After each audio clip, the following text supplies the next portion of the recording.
The individual home buyer, faced with a powerful and well-connected developer, stands little or no chance in a country like ours, where the overburdened and archaic judicial system also fails him or her. No wonder then, the Fair Play Watchdog, that's Competition Commission of India or CCI's order against DLF in the Gurgaon-based project Bel Air has brought so much cheer to home buyers. The case is sub judice, so neither CCI nor DLF will speak on it. But we can and we will. To call out the nuances of this landmark fight for justice by the buyers and ask our experts today on the panel whether this will have any lasting impact on the way developers sell property in India. Joining me today, Sanjay Dutt, Executive Managing Director, South Asia, Cushman & Wakefield. Sanjay, good to have you with us. David Walker, Executive Director, Sare Homes. David, thanks for making the time. Harsh Sehgal, President, DLF Park Place Residents Welfare Association. Without this group, nothing would have happened. Harsh, thank you. And Sameer Jasuja, founder and CEO of Prop Equity. That's the Delhi team. We've got voices from Mumbai. Praveen Malkani, Managing Director, Patel Realty. Praveen, thank you very much for joining us for a developer perspective. And we'll also be joined very soon by Parimal Shroff, Parimal K. Shroff and co-advocates and solicitors. Before we start our discussion, let me just set a perspective with how this event has unfolded so far. Timeline, May 2010, Bel Air and Park Place residents file a case against India's Realty Goliath in the CCI, alleging delays in the project, increasing in floors, charging for the parking, unfair penalty, etc. August 2011, CCI slaps a fine of 630 crore rupees on DLF for abusing its dominant position. CCI issues a cease and desist order against DLF from formulating and imposing such unfair conditions in its agreements with buyers in Gurgaon. CCI asks DLF to suitably modify unfair conditions imposed on its buyers within 3 months of the date of receipt of this order. DLF challenges CCI order in COMPAT, that's Competition Appellate Tribunal, in March 2012. Competition Appellate Tribunal, COMPAT, asks CCI to explain the extent and manner in which it wants the buyer's agreement modified.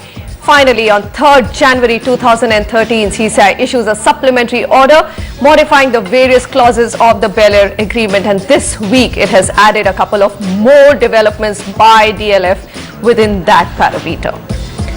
The first question, Sanjay Dutt, I think there's a lot of debate raging around this case, but the beginning of it would be, does CCI have the jurisdiction to pass an order like this? Really, you cannot really impose on the condition that the two parties have signed.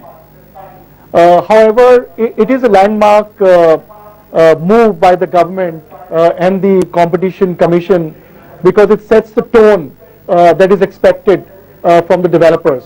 So really from that perspective, it's a huge step towards bringing transparency, towards disclosure and also adherence to what the developers commit to the home buyers. So transparency is the biggest problem. Didn't you, Harsh, when you filed this case, get so agitated by the fact that DLF wasn't transparent? I mean, they decided to increase the number of floors from 19 to 29 and thought that they didn't need to get any buyer in the loop or their agreement at all. Absolutely. In fact, the situation was such that you felt, should I use the word important, because you went to DLF and said what is happening, and they not only refused to reply to your letters, they were just disdainful. They didn't care as to whether the consumer is suffering, he has a complaint, nothing of the sort. We as an association wrote a letter to them in 2010, I think it was January 2010, we received no reply. So that is the condition of the consumer, and he's their customer, mind you. So as a customer, it's hard, very disheartening to note that the person who you're buying from doesn't care about you, whereas it should be the other way around. And many, I mean, we'll come to the buyer-seller agreement a little later, but let me go to Praveen Malkani. Developers are not at all happy. They definitely don't probably consider CCI to have any jurisdiction in this matter and are questioning that. Praveen, would you say that really CCI has no business of interfering in this case despite the number of norms which seem to have been flouted in these cases? The merits of the case, I'm sure, are they warrant some kind of action. Whether CCI should be taking that action is, I'm not sure, because we have, land is a state subject. Every state has its own policies and own laws to regulate them.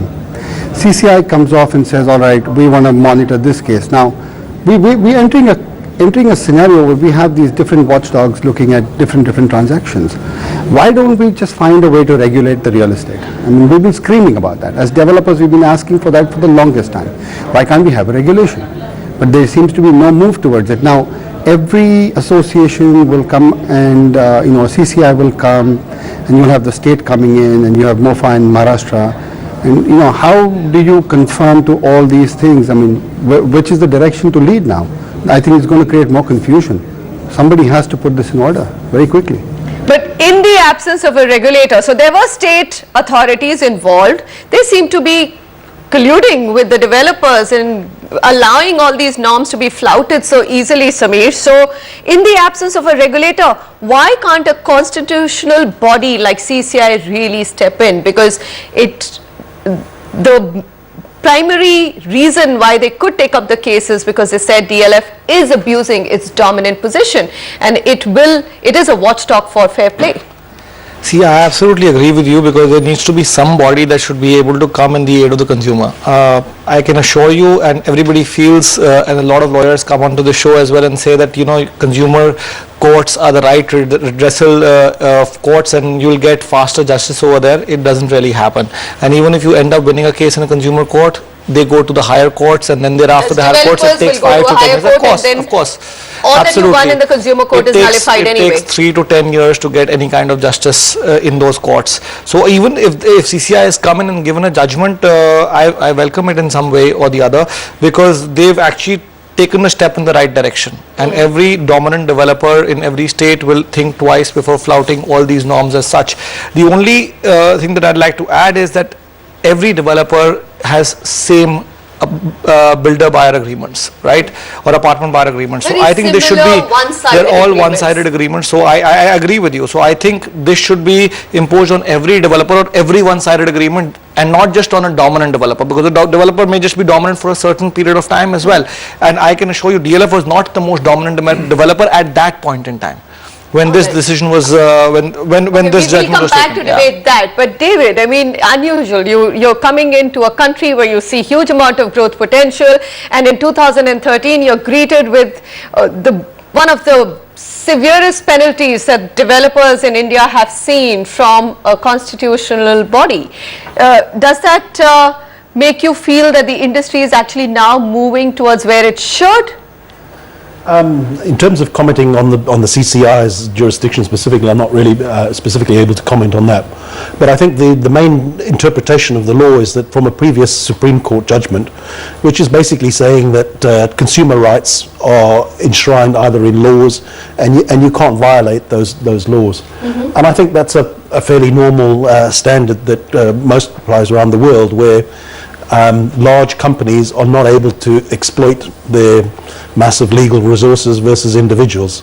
So I think the concept of equity in contracts, I think, is a well-established practice internationally. It's only in India that you see very one-sided. I couldn't say everywhere globally, but I think there's a lot of legislation to support consumers in markets and to try and get a fair deal. And it's not only about building. I mean, you can think of food labeling and packaging, health and safety. I think about smoking and adverts. There are all sorts of areas where there is legislation to assist consumers.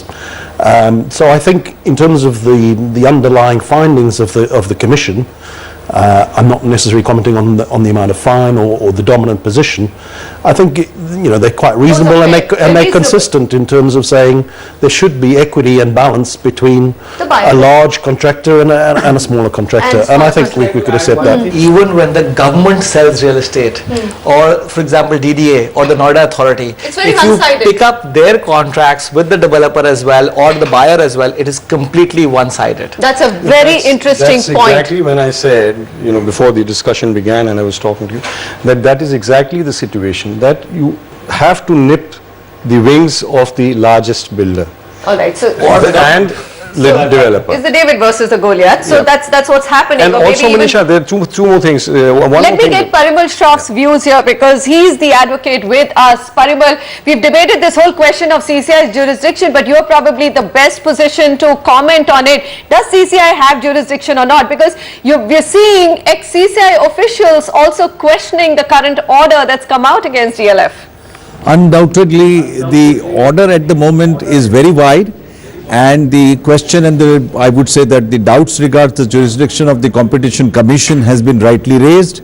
But you must understand within the scope of, because we have still not understood the impact of Competition Act and the provisions of Section 4, which ultimately read with Section 27 of the law, provides for adequate jurisdiction for the Competition Commission to go into any agreement, to tone it down, to modify it, to change it, to revoke the terms. Now, this is what precisely the Competition Commission, upon remand of the case by the Competition Appellate Tribunal, or a COMPAT as we call it, that ultimately this particular judgment has come about. And therefore, I personally think that this particular judgment will have to be reviewed in the light of the special provisions of the Competition Act. And there are certain overlapping areas, but time will tell, and I believe that ultimately this will have to be tested in the courts of law. But at this point of time, you cannot say that what has been stated by the Competition Commission is entirely without jurisdiction or is probably transgressing the jurisdiction of the Commission. And it sounds very, very wide and very sweeping, but it is surely having base in the law as it stands today. All right, so it is wide, and we are a country which is evolving. Laws, rules are all evolving. So when you have a term like a fair play watchdog, Sanjay Dutt, come in here, fair play watchdog. We are talking about fair play, isn't it? That's the basic premise. So CCI does have jurisdiction. So CCI doesn't have the jurisdiction, but really, if you look at the situation on the ground, there was a huge mental shift. Consumers were just being dictated, and they actually to a very large extent accepted whatever was given their way. But now, with these guidelines, at least there is awareness, there is knowledge, although it is very ironic that this comes at a time when the same government retrospectively changes the law itself to adjust its own needs. So I agree by the panelists saying that it's a very wide step in the right direction, but has to be really refined. But overall, the spirit being that the developers have been sent a very strong signal, and we interact with the CREDAI and various other bodies representing developers' interests. There is genuinely a self-awareness that to ensure that the business model is sustainable, to ensure that the government and consumer look at the developer industry in the right way, they need to kind of do some self-regulation and be more fair in their dealings with the consumers. And this, therefore, from the same point of view, addresses that point, in my opinion. So it may not be the solution right away, but at least it's a big initiative which has set the tone of things to come. Praveen Malkani, so you have Lalit Kumar Jain rubbishing CCI's jurisdiction, and we've got it on camera in a story that we've done. You tell me, doesn't Sanjay, after this CCI's order, is there this inherent realization amongst the developer community that they have to be far more conscious of making this business much, much more fairer? Or are we just hoping it will happen and it won't? Because, we still don't have a judgment, a final judgment on it. I agree. I mean, there is still judgment to be pronounced in this case, but I think the developers over the last few years are getting more customer-centric, are getting more customer-conscious. They have to. If they need to survive, if they need to continue to exist in the market and have their brand equity intact, they're going to get more consumer-friendly. That's something that's happening on the side anyway. I'm actually quite happy that somebody kick-started this process anyway, because I think this will lead up to coming of a regulator. And I think a regulator needs to sit down on this and understand both the developers' issues as well as the issues faced by the buyers. Now, surely we say the buyers have had problems. I mean, I'm not sure of this case of what the exact issues of the buyers were with the DLF matter, but I'm sure they have problems with most people. But the developers have issues too.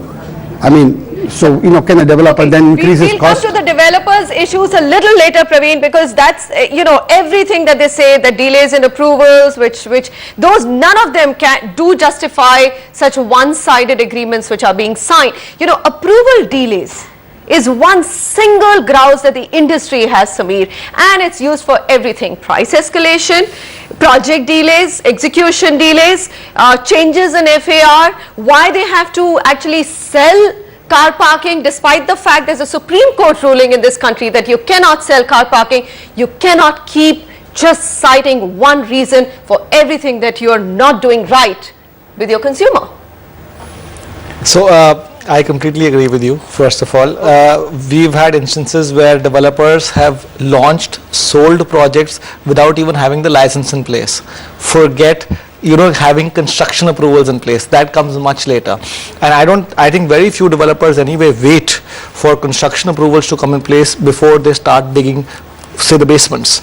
So I don't think that is an excuse that goes very far. But the developer the consumer really has no choice. He's actually bound by the agreement that he signed, and the developer has enough and more clauses in that agreement which protects him from any kind of delays. First of all, if he commits to deliver in 3 years, he takes an extension of 12 months, which is normal and normally accepted. Then he has a force majeure clause, which basically is so wide that it covers any possible way, which is, for example, labor delay, labor issues, or construction materials not being available, or maybe they're available at a higher cost, but he builds all those clauses in so beautifully that the consumer really has no choice. And even after that, if he gives you an annexure which states that for all practical purposes construction is started on this date, he flouts that as well. So you really can't. We're going to come back. Norms flouted by the developers. We've actually compiled a list along with the Prop Equity team and the number of mails that we've got from you. All of you have been writing into us with a lot of angst. Not all the mails have been full of angst. A lot of mails have also been very happy. So let's say we are not here to bash developers. We're just talking about the buyer-seller agreements and why are they so one-sided. We'll tell you why it is so one-sided and how it is one-sided. Come back in just a moment.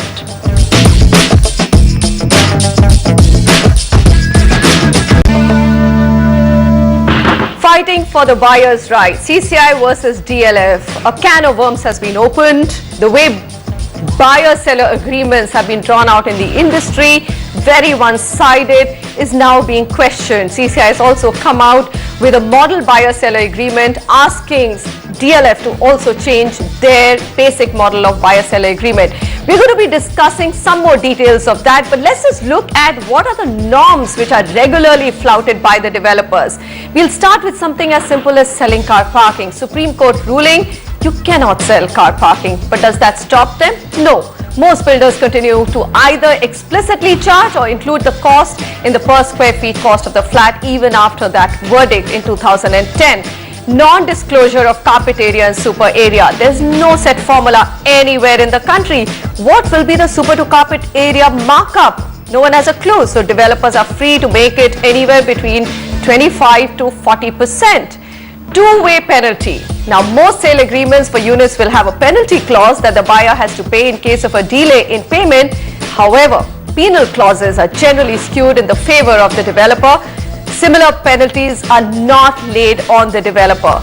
Additional FAR, FSI. The developer should be liable to get permission from existing buyers for any change in development plans, adding floors, FAR, FSI.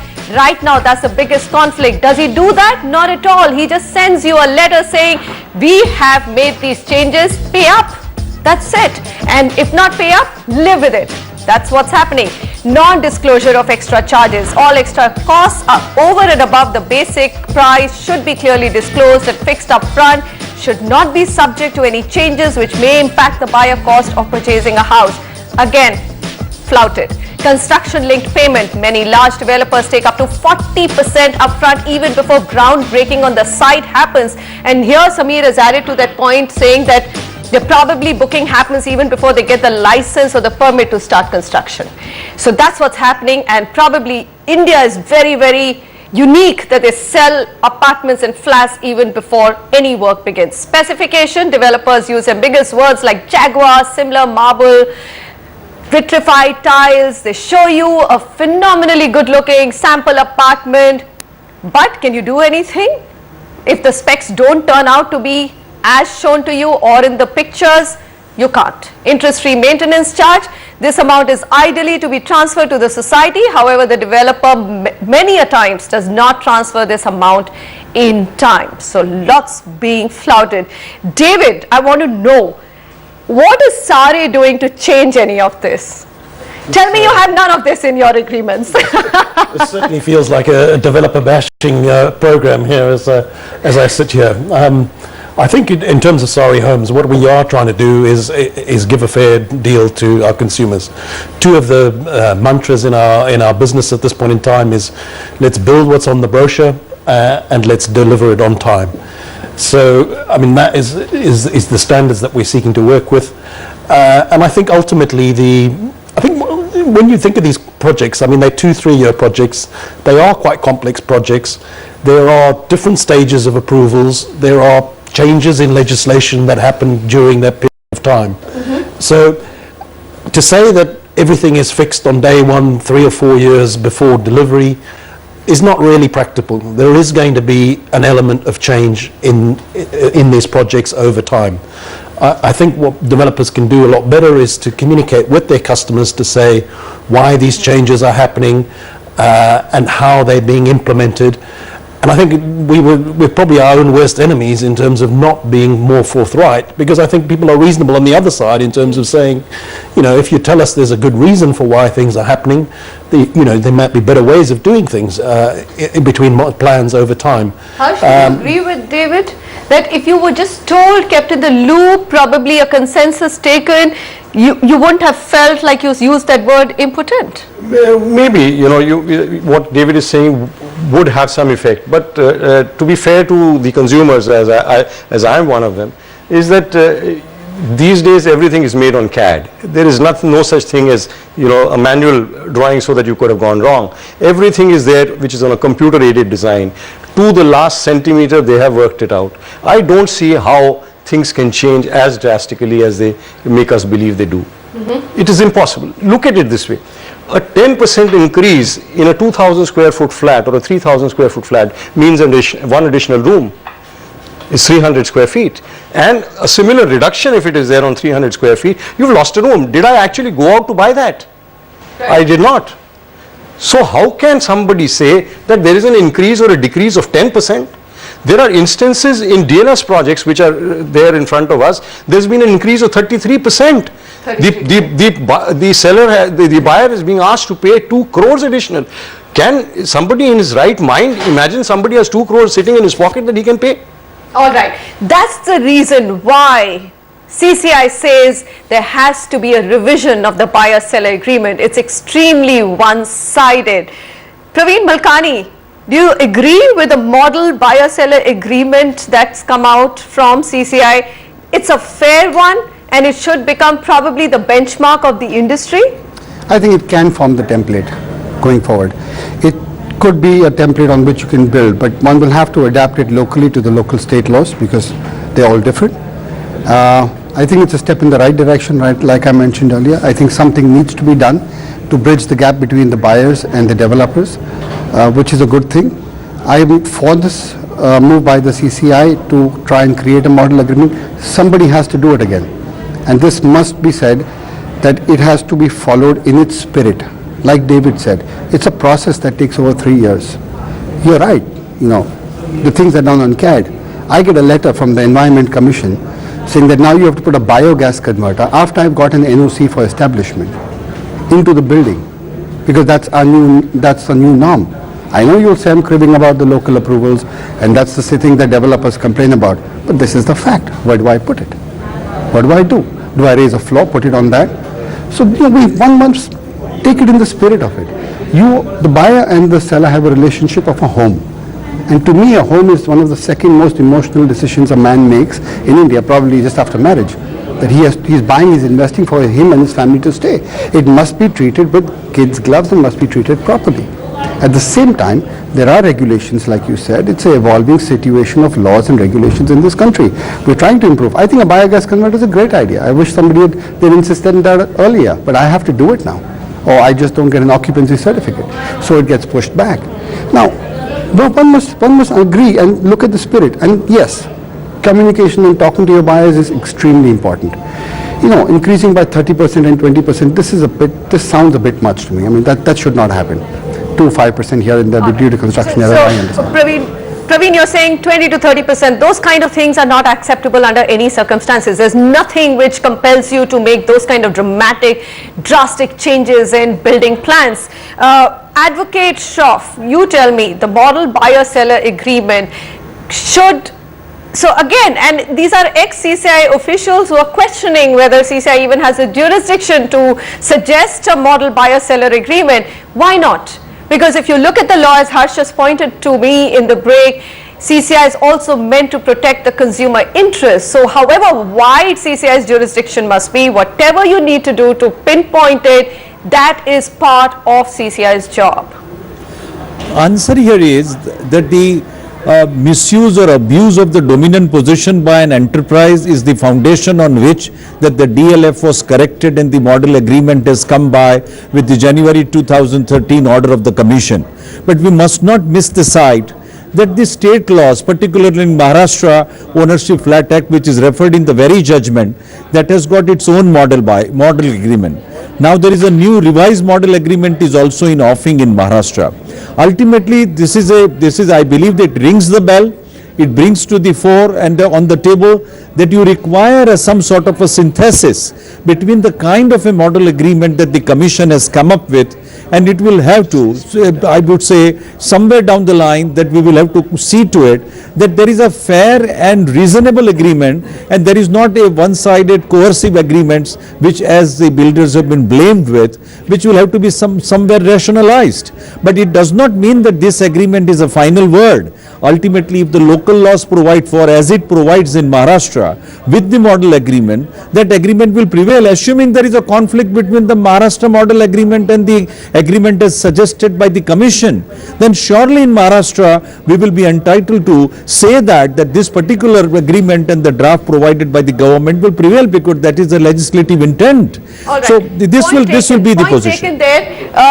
Did you not have a choice? Why did you go to CCI? Did you not go to Haryana authorities first? No, we did not go to the Haryana authorities first, because we believe that the Haryana authorities would have acted long time ago, because this is nothing of this And sort is Haryana still doesn't have a real estate regulator. Fortunately, even Maharashtra after all does. this has happened, they've done nothing. Nothing. So, so to say to go back to them is not going to do any good to anybody. The one thing that I wish to point out is we are all referring to this agreement which has been brought out by the Commission as a model agreement. No, it is not so. The expectation of Ashok Chawla, which is being talked about, is that this agreement will be followed by others. It is not a model agreement. It is only an agreement which is made in line with the abusive clauses brought into line and applies only to DLF.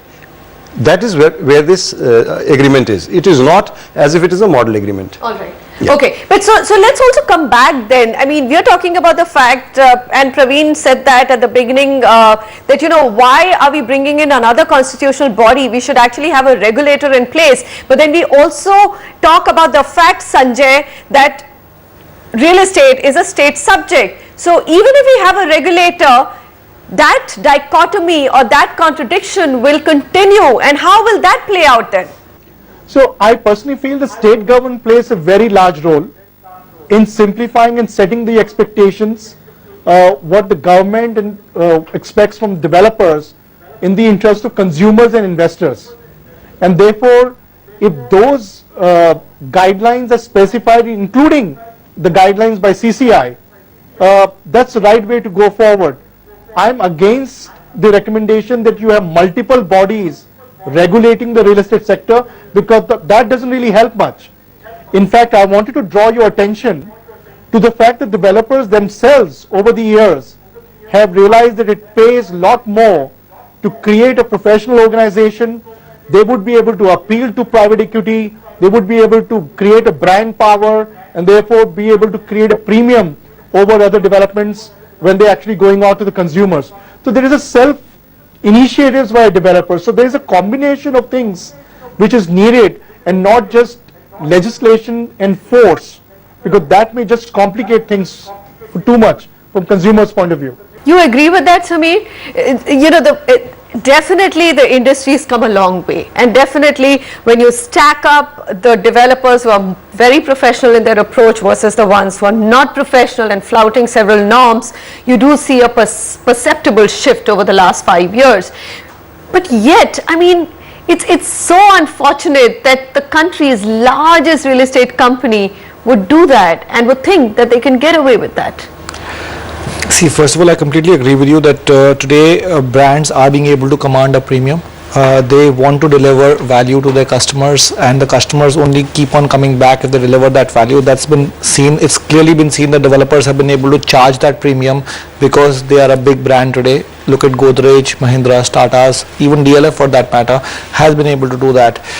With respect to DLF, this is the first time this has been done. Really, if you look at it, I've been involved in real estate in 1998, and today I'd just like to share some. First time that a developer has been pinned down in such a big way. No, first time the developers actually taken the development where they launched at say X number of floors, and they took the development 19 to 29. 19 to 29.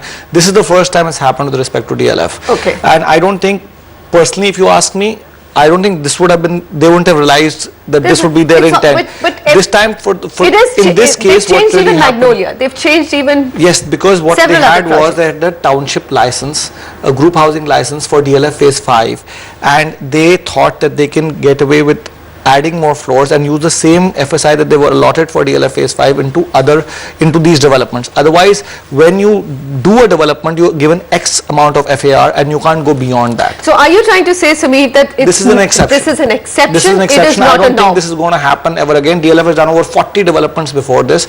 It has never happened before. Why didn't it happen before? But if I look at the compilation of the list of our viewer mails which come in as well, I'm not saying that they're predominantly all cribbing mails. I'm not saying that they're all angst mails, Sameer, but a lot of them do have these common problems that we cited out. See, I'd like to add to this a couple of things, little bit in defense of DLF. I've said a lot against the developers. With respect to even Bel Air, if you look at it, they passed on a lot of benefits to the consumers. For example, they fitted out all the apartments with air conditioners, with modular kitchen and everything free of cost. They bear that cost. Secondly, Excuse me, what is the cost of that? It's barely 5 lakhs. 10 lakhs. It's barely 5 lakhs. What Plus is it compared? passed What on, is it compared to adding 10 floors?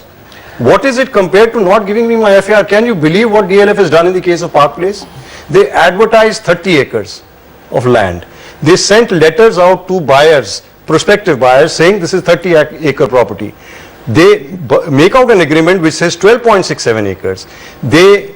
The actual area has to be 38 and a half acres.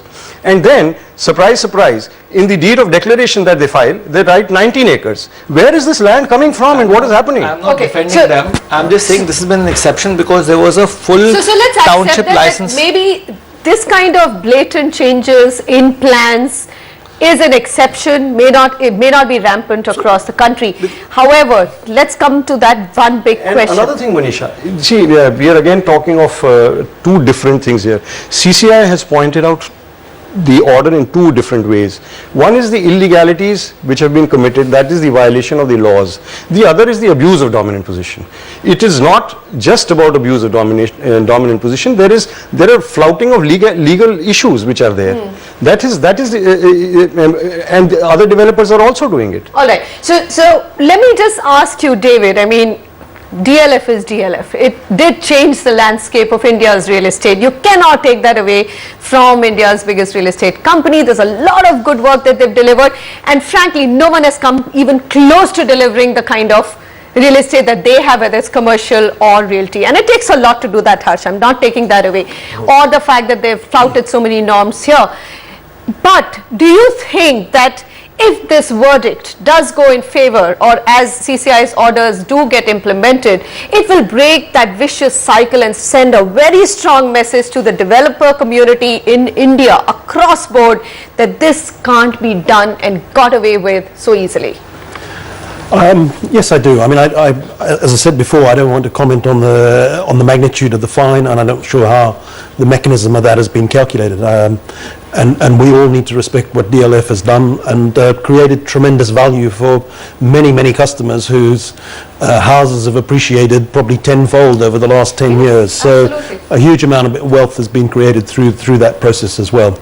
I certainly think the findings and the rulings are a wake-up call. I think a lot of developers probably have contracts which are harsher than the reality of what they actually operate with.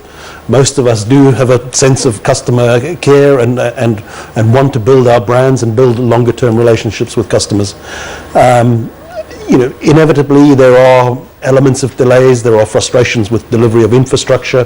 These things do have knock-on elements to the project. I mean, I think you were saying earlier on that, changes of 20-30% are beyond the norm. I think changes of only 2%, which is what CCI are saying, is probably a bit tight. I think there's probably room for some balance in between there.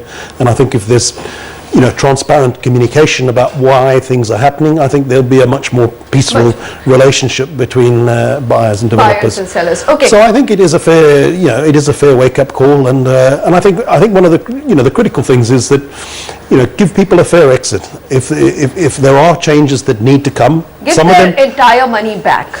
Well, yes, why not? Why not? If they're unhappy, why not? The question is, the consumer will not be ready to take the money back because there's so much appreciation has happened. Consumers have been ready to take the Very, money back, but the very monies haven't far come back. and few Anyway, but cases. it'll be difficult to go case by case. But David has a very good point. Should it be 2% or should it be more in terms of what are the or the limits of changes that the developers can bring in, looking at the dynamic situation even they face? So we're going to come back and just look at those 3 or 4 key clauses which CCI has said that DLF does need to change in their buyer-seller agreement, and just debate on each of those points on what is valid and what needs a little bit more room to be changed or maneuvered for the developers.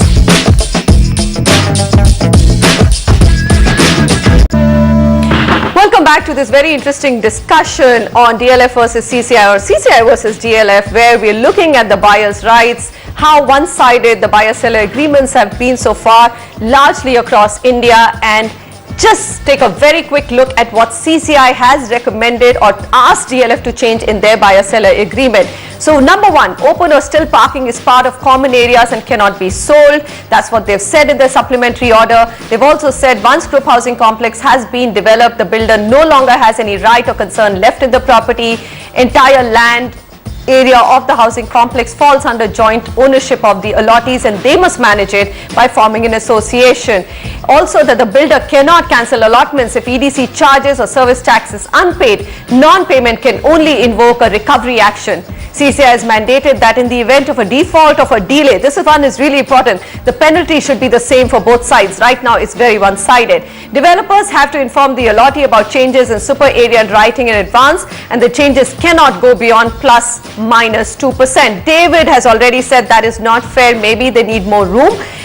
And developers also cannot change the layout unless directed by the town and the country planning department. Carpet area has to be explicitly stated along with the pro rata share in the common areas, and CCI has now included both payment and delivery under the ambit of time is essence clause, which earlier only pertained to the timely payments by buyers. I'm going to come to Praveen Malkani. Praveen, which of these is agreeable to you, which is not? David has already said that 2% is too little a room, looking at how uncertain the scenario is for the developers. I agree with David. I think that's the issue even I would face. Is 2% the correct number? I'm not sure it is, because when I bought a 100cc bike for my staff, it was actually 95cc.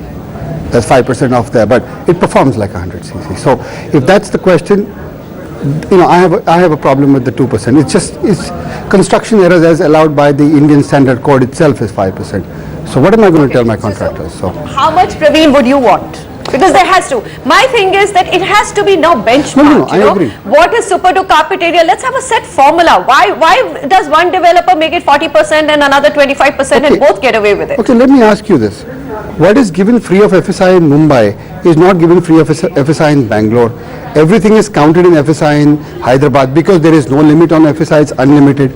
So when you have different building norms and you're counting your FAR in different manners, your carpet area to sopa area is going to change. I mean, this is mathematics. And if you're going to go against arithmetic and say, I want one formula that goes across, fair enough. Let's have one building regulation that goes across. I'm okay with that. But if you don't have that and you expect the builders to super perform and say, okay, we'll average it out, then it ain't going to happen. If you're going to tell the builders that 5% is allowed by IS code as construction errors, which I have to then allow my contractor by law, but 2% should be applicable to me when I don't build it with my hands. I have a contractor building it. I can't do anything about that. The rest of the clauses of the penalty being equal, of, the Supreme Court has said its thing on the car parking, nothing needs to be said about that, about the pro rata land being transferred, about once the building is over, then it has to transfer to the buyers. I'm fine with that. I think that's only fair. But it has to be within reasonable established so the norms. biggest concern is the 2% changes. Advocate Shroff, Harsh corrected me and said, no, this is not a model buyer-seller agreement. Maybe in media we are hoping it will become the model buyer-seller agreement, and therefore we tend to slip up on that. But all of these clauses which have been asked by CCI, or CCI has asked DLF to rectify, they're all valid in today's buyer-seller agreements, and I'm sure you've gone through thousands. I will answer that query, and as earlier said in this program, that this particular comments which have come or the modifications which have come from the Commission are intra-party. They are in the case of DLF and they do not become automatically a national code. But that's an indicator. But let me tell you, there are 2 or 3 points which I could take in a limited time, that if you say that once the building is constructed and sanctioned, you must convey the property to the body of purchasers of that particular building or buildings. This is not possible when we are undertaking the large township developments or sector developments or the colony developments. And this is going to lead to a lot of confusion. We need to understand the ground reality that the properties are getting developed, the colonies are getting developed in phases, and in phases the builder doesn't have, or a developer doesn't have, an idea of the changing norms for the purpose of FAR and the development, and he undertakes over a period of time. And control of land, when you transfer, there is no corresponding provision for allowing the builder to have a comprehensive development of his larger property without subdivision. Now this needs to be understood in the local light, otherwise this will going to create a chaotic situation and the developments will come to a grinding halt. So this is one of the important provision which we have to understand. Parking is no issue, because according to me the Nalchand Lalluchand judgment permits the builder to charge for the parking but not say that the parking is sellable, and that is in light of the Maharashtra Ownership Flat Act, and which has been also referred by the Commission in its judgment, which is of the January 2013 order. So that is no issue, and I believe that the best policy is to mention the carpet area, and we all understand the ground reality. Builder can charge what he likes, but he will ultimately write that this is a carpet area which I have sold, and on the contrary, that has become a norm in Maharashtra. Everybody writes a carpet area, and that is the part of the requirement. What about the penalty? What about the penalties? I mean, there's a delay from the developer, there are no penalties, but if the consumer delays in paying his installment, then he can actually lose the flat. It's as harsh as that. No, the answer here is this. What is being sought to be done is that if you charge 2% or 1.5% to the delaying purchaser, then you should also pay the same for the purpose of delay in your construction.